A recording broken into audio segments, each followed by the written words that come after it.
គ្នាថ្ងៃនេះថ្ងៃទី17 ខែ 12 ឆ្នាំ 2025 ចឹងខ្ញុំคลิปនេះខ្ញុំសូមលើកដៃសំពះណាទាំងបងប្អូនទាំងអស់គ្នាហើយជាពិសេសគឺវរៈកងទ័ពណាសូមបងកុំថតវីដេអូបង្ហោះអីសោះណាកុំថតអីសោះខ្ញុំសូមតែប៉ុណ្្នឹងទេបងប្អូនខ្ញុំមិនដែរសូមអីទេអានេះខ្ញុំសូមណា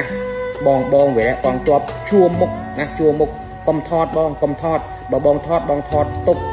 ក្នុងទូរស័ព្ទបានណាបងកុំថតបង្ហោះណាបងណានឹងហើយខាងថៃឃើញពួកវាគ្រាន់តែមានម្នាក់ថតបង្ហោះឥឡូវគឺព័ត៌មាននេះផ្អើលមែនទែនហើយខ្ញុំចូលទៅមើលថិតថៃពួកជួមុខទាហានជួមុខទាំងអស់ចាប់ពីហើយជាថ្ងៃទី12មកឥឡូវបិទឈឹងទាំងអស់អត់ឲ្យថតបង្ហោះទេព្រោះការថតបង្ហោះវាអាចចាប់ទីតាំងបានណាវាអាចចាប់ទីតាំងបានហើយបងប្អូនមួយចំនួនបើបានឃើញហើយសូមប្រាប់តគ្នាផងហើយកុំឲ្យយករូបវរៈកងទ័ពទៅថតរូបវរៈកងទ័ពបង្ហោះណាទីលានស្អីផ្សេងជួមុខ